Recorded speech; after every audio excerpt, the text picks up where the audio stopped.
नमस्कार। आज मैं फिर आपके सामने अपराध की एक और घटना लेकर आया हूं।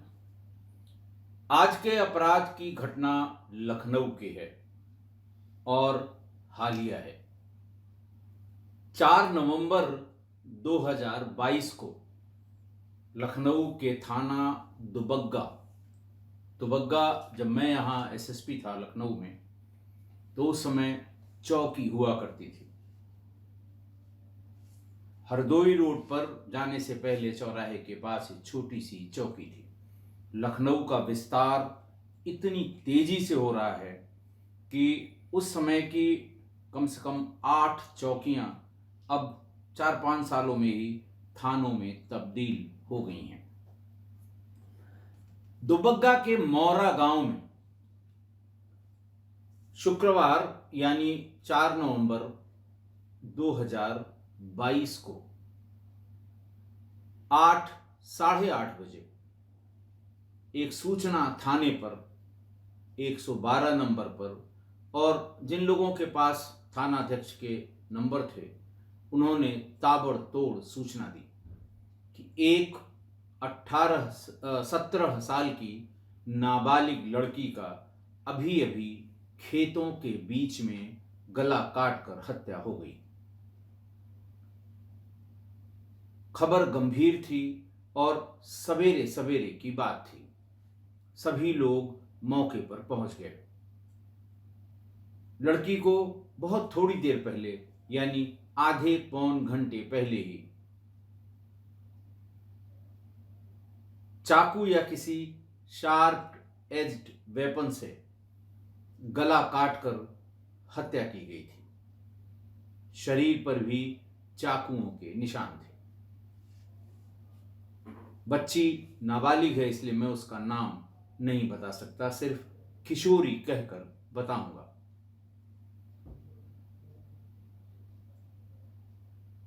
पुलिस को थोड़ी ही दूर 10-12 कदम दूर एक सुसाइड नोट भी मिला, लेकिन वो लड़की का नहीं था। वो एक लड़के के हाथ का लिखा हुआ सुसाइड नोट था, रोहित का, जिसमें उसने लिखा था कि मैंने अपने प्यार को मार दिया, मेरे जीने का कोई मतलब नहीं है, मैं भी आत्महत्या कर रहा हूं। पुलिस थोड़ा तनाव में आई कि लड़की की बॉडी तो सामने है, कहीं आसपास ही लड़के की भी बॉडी देखने को मिलेगी। पूरा गांव परेशान हुआ, चारों तरफ ढूंढा गया, लेकिन इस तरह की कोई डेड बॉडी कहीं पर नहीं मिली। 5 मिनट में ही यह खबर गांव में जंगल में आग की तरह फैल गई कि रोहित ने आज इस किशोरी को मार दिया। रोहित उसी गांव में, मौरा गांव में ही किशोरी के घर से थोड़ा दूर पर रहता था, और दोनों परिवारों में आपस में रिश्तेदारी भी थी। मां बाप से पूछा गया कि आखिर क्या बात है, आखिर क्यों ऐसा हुआ होगा। लोगों ने यह बताया, बल्कि उसकी मां ने बताया कि अभी 4 महीने पहले उसकी बेटी ने यह शिकायत की थी कि आते जाते मेरे साथ मोहित छेड़खानी करता है। चूंकि दोनों परिवार आपस में दूर दराज से रिश्तेदार भी थे, इसलिए दोनों परिवारों का एक दूसरे के यहां आना जाना था। लड़की ने दिन में शिकायत की अपनी मां से, और शाम को फिर किसी बहाने से मोहित घर पर आ गया किशोरी के। उसको देखते ही उसके घर वालों ने उसे पकड़ लिया और उसकी अच्छी पिटाई की घर के भीतर, और ये कहा कि तुम्हें शर्म नहीं आती, रिश्ते में ये तुम्हारी बहन लगती है, अभी ये नाबालिग है, आते जाते तुम इसके साथ छेड़खानी करते हो, कितने शर्म की बात है। मां ने बताया कि अभी कुछ दिन पहले उसने ये बताया था कि उसने रास्ते में उसका हाथ भी पकड़ लिया था। पर रोहित की जो उसका जो सुसाइड नोट मिला था, पुलिस उसके चक्कर में ज्यादा परेशान थी। ये बात तो उसके घर वालों से और आसपास के लोगों से पता लगी कि ये इस लड़की के चक्कर में था, यही चक्कर लगाया करता था, जबकि इसकी उम्र, रोहित की उम्र करीब करीब 21-22 साल है। रोहित की फोटोग्राफ आप कम्युनिटी में देखिएगा या फिर यहां देख लीजिए।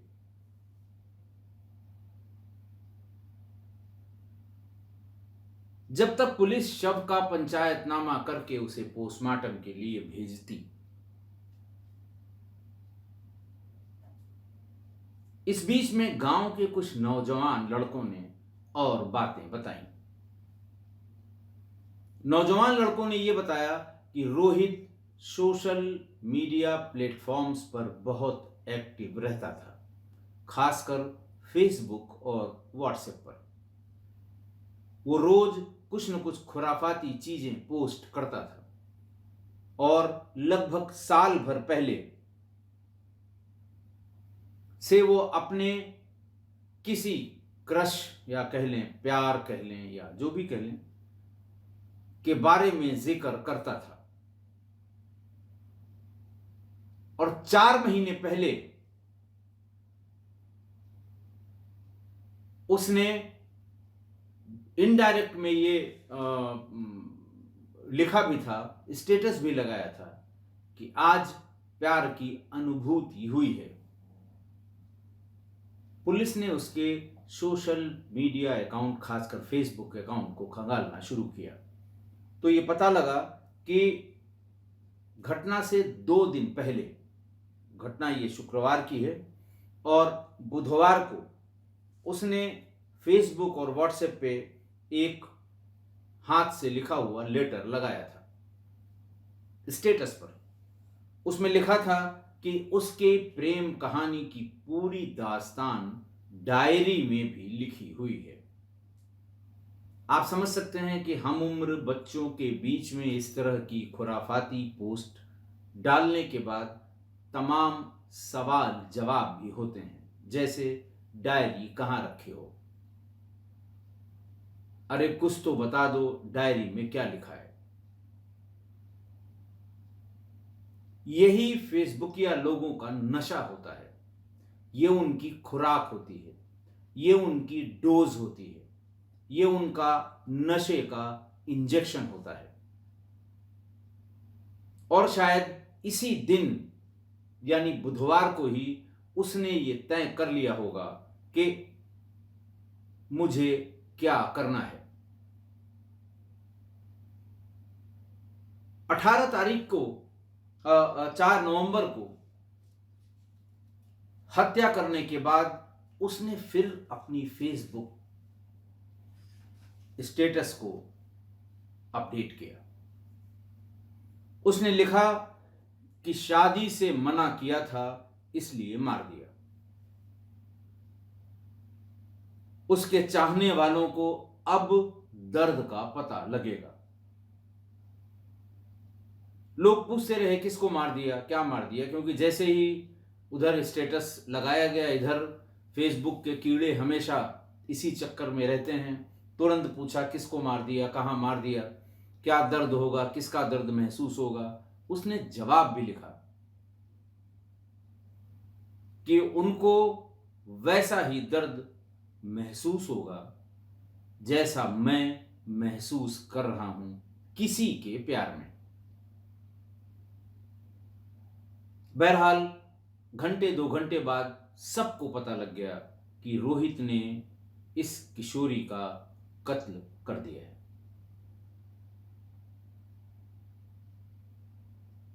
पुलिस टाइमिंग के झोल में फंसी रही कि मरने के लगभग कितने बजे का कत्ल होगा, उसके कितनी देर बाद फेसबुक स्टेटस अपडेट किया गया होगा, उसके बाद कितने समय पर अपना सुसाइड नोट लिखा गया होगा, फिर सुसाइड नोट को व्हाट्सएप पर फेसबुक के स्टेटस पर लगाया गया होगा, और फिर वो उसके बाद कहां तक गया होगा, सूचना कितने बजे आई, किसने बताई, कौन सबसे पहले पहुंचा, किसने सबसे पहले देखा, मां से पूछा गया घर से कितने बजे निकली थी। मां ने बताया कि जब से इसने ये बताया है कि ये पीछा करता है हमारा, मेरे साथ बदतमीजी करता है। एक वीडियो मैंने लास्ट में लगाई है, उसमें उसकी मां का बयान सुनिएगा। मां ने पुलिस को यह बताया कि उसके बाद से जब कभी वो बाहर जाती थी, किसी से मिलने के लिए, पढ़ाई करने के लिए, कोई सामान लेने के लिए, मैं हमेशा उसके साथ जाती थी। आज भी उसने चलने के लिए कहा कि चलो मैं फला काम से बाहर जा रही हूं। मैंने कहा अरे पागल, दिन हो गई है, इस समय दिन निकल आया है, दिन के उजाले में कोई क्या करेगा, और उसने अपना काम कर लिया। दरअसल बुधवार को फेसबुक का स्टेटस अपडेट करने के बाद वो 2 रात सोया नहीं था, जैसा उसके फेसबुक से पता लगा है, जो लोगों ने पूछा उसके जवाब में लिखा है। और वो पूरी रात, एक दिन और शुक्रवार यानी बृहस्पति और शुक्र की रात, इंटरवीनिंग नाइट, उसमें वो सोया नहीं कि कभी तो ये घर से बाहर निकलेगी। मां का हाथ में लिए घर के बाहर वाले खेत पर वो वेट करता रहा, छिपकर पूरी रात जगा रहा। और जैसे ही वो बाहर करीब 7:30-8 बजे निकली है, और घात लगाकर पीछे से उसने गर्दन पर वार किया था, और तुरंत ही किशोरी की मृत्यु हो गई थी।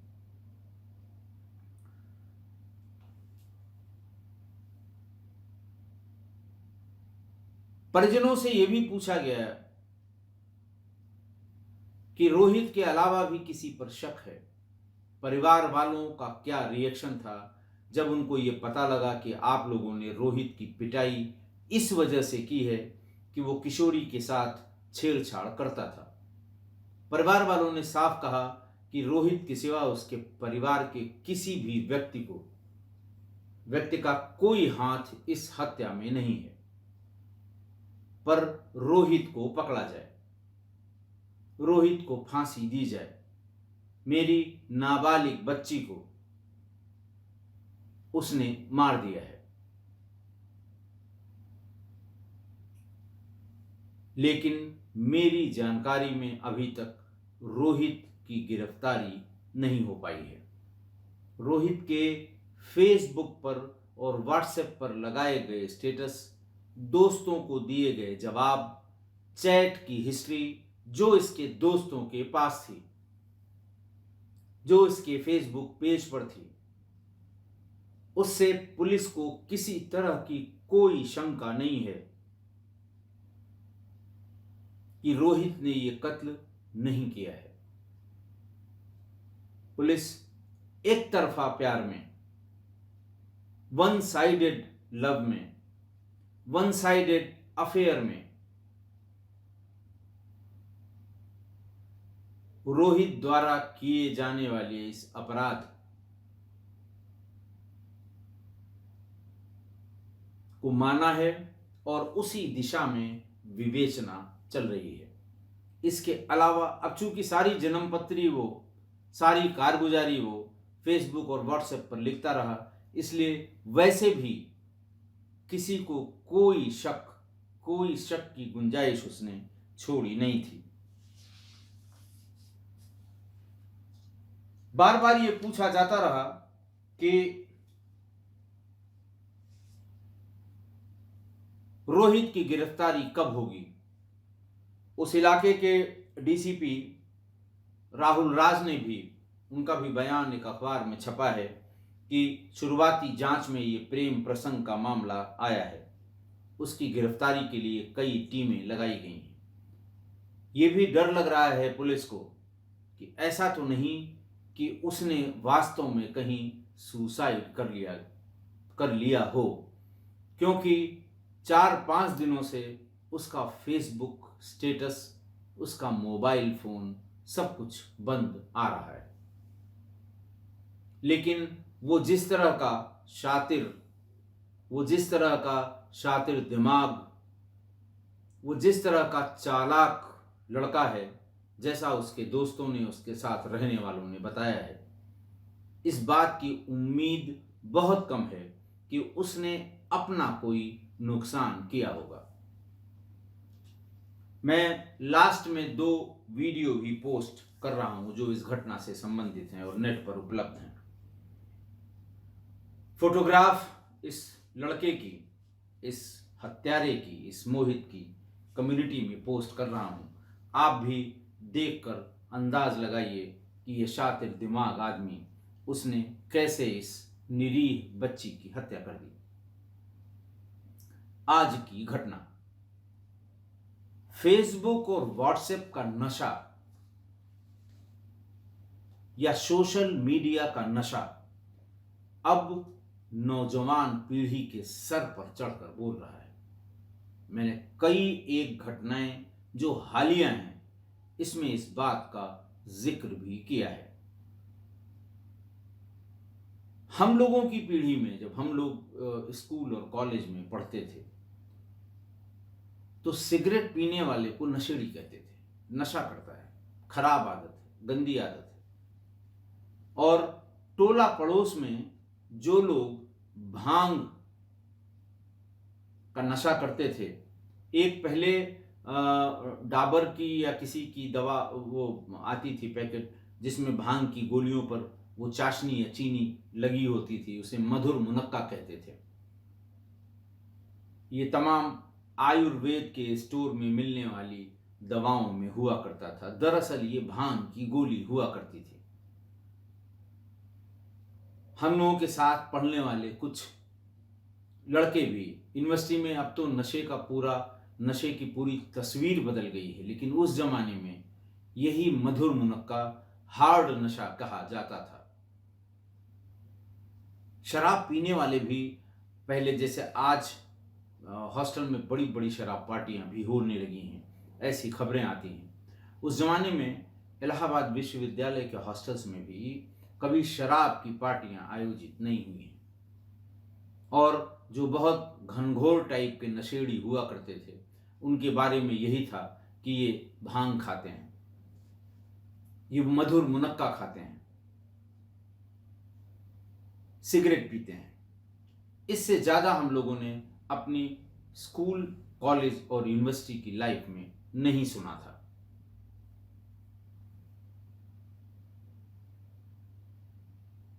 – 2004 में, अच्छा, उसके बाद फिर जब मेरा सिलेक्शन हुआ, पोस्टिंग होनी शुरू हुई, तो अफीम खाने वालों के बारे में जानकारी होती थी।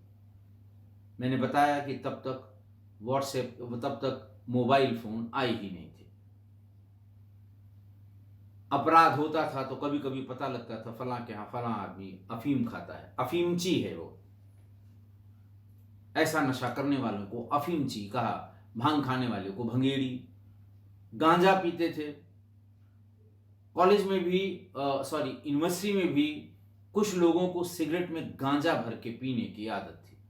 लेकिन तब के नशे गांजा, भांग, सिगरेट यहीं तक सीमित थे। 2004 में जब मेरी पोस्टिंग बाराबंकी हुई, तब मुझे नशे के कारोबार के फैलाव का अंदाजा लगा।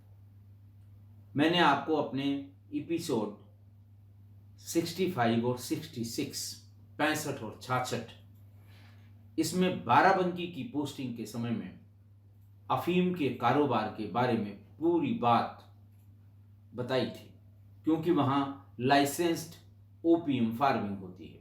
ओपीएम यानी अफीम की खेती होती है, और फिर चोरी छिपे इस अफीम से कैसे स्मैक बनाते हैं, कैसे हीरोइन बनाते हैं, जो ये मॉडर्न नशे हैं वो कैसे बनाया जाता है, और इंटरनेशनल मार्केट में इनकी कितनी कीमत होती है।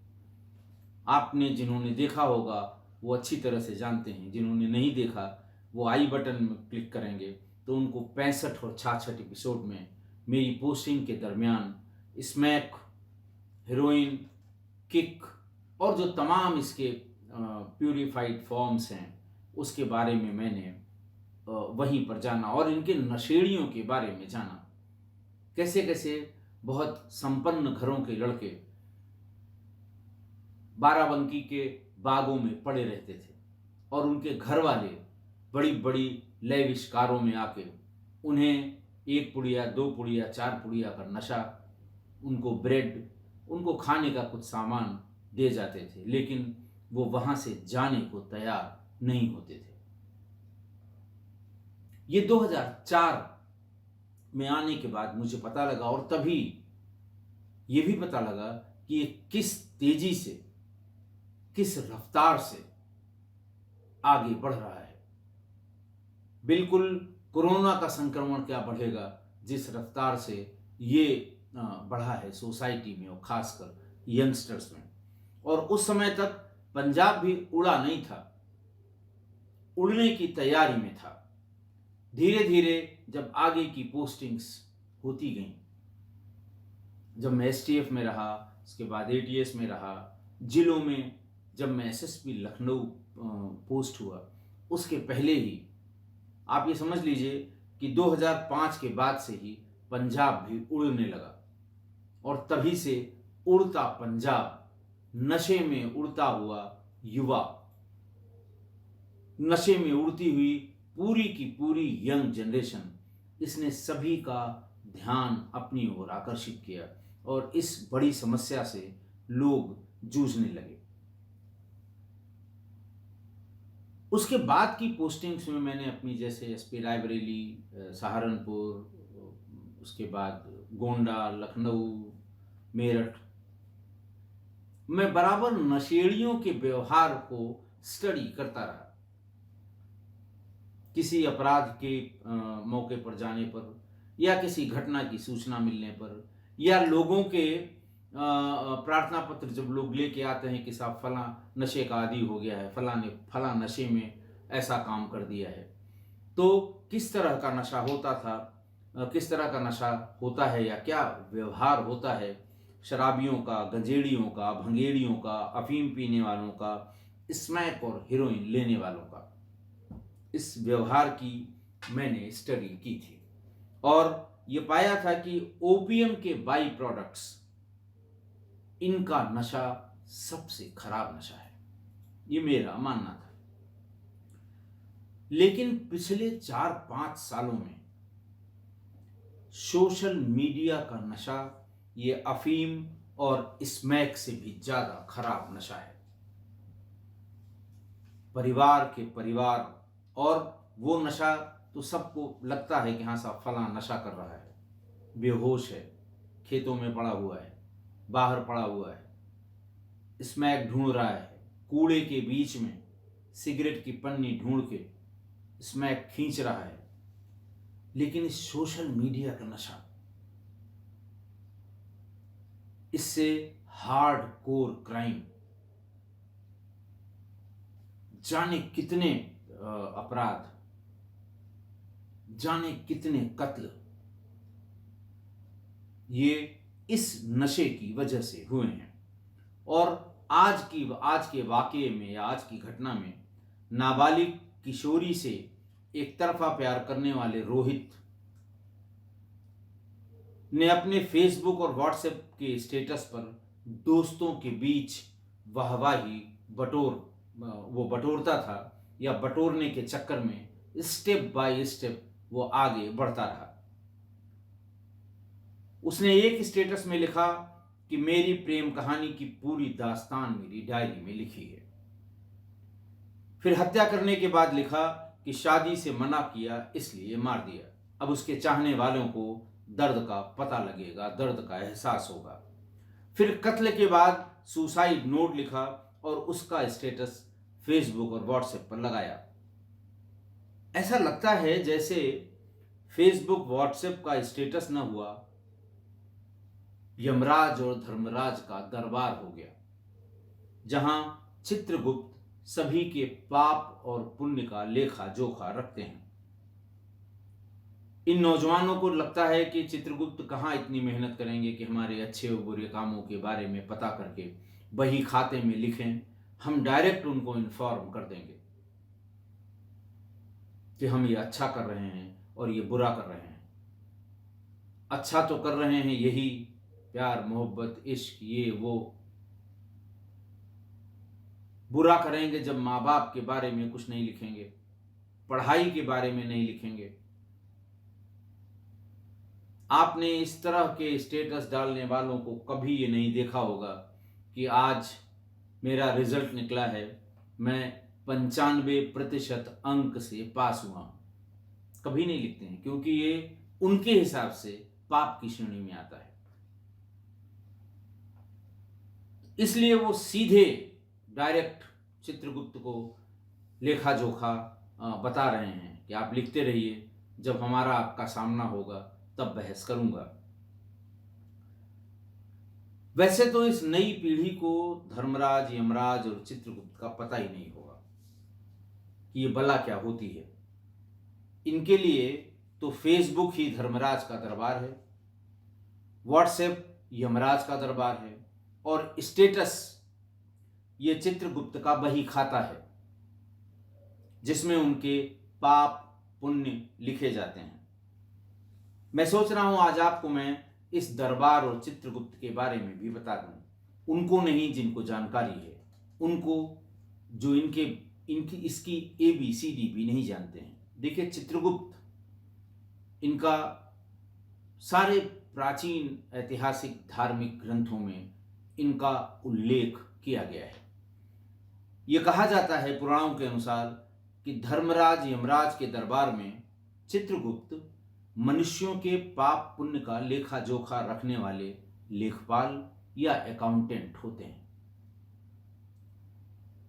यह भी कहा जाता है कि हमारे मन में जो भी विचार आते हैं वे सभी चित्रों के रूप में आते हैं। हमारे मानस पटल पे कह लें, हमारे दिमाग में कह लें, वो चलचित्र की तरह नहीं, चित्र की तरह अंकित होते हैं। और भगवान चित्रगुप्त इन सभी विचारों के चित्रों को गुप्त रूप से संचित करते जाते हैं।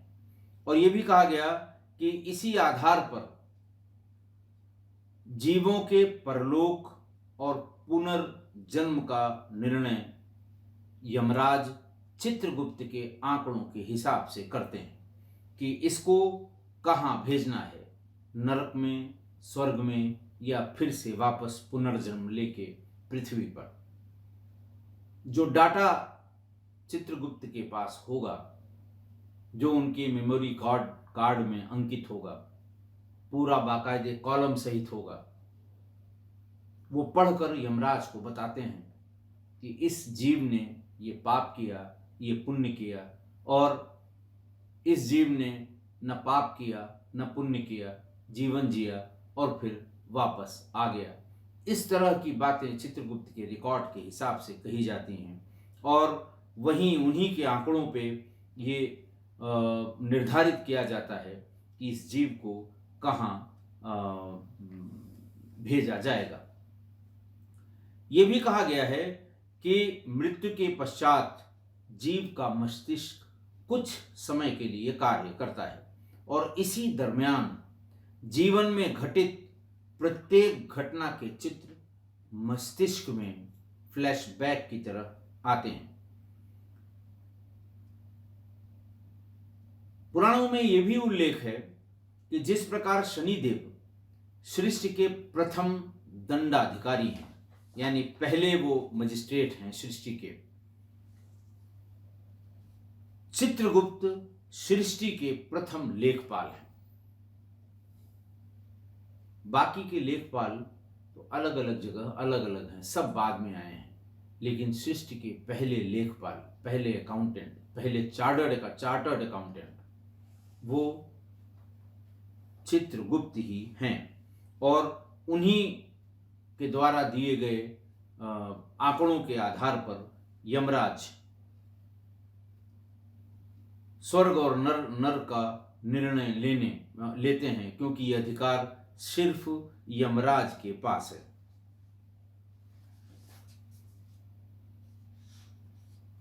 तमाम और बातें आप ढूंढ लीजिएगा उसमें, नेट पर चित्रगुप्त के बारे में बहुत साहित्य मिलेगा। मैं सिर्फ उस नौजवान पीढ़ी को बता रहा हूं जो व्हाट्सएप और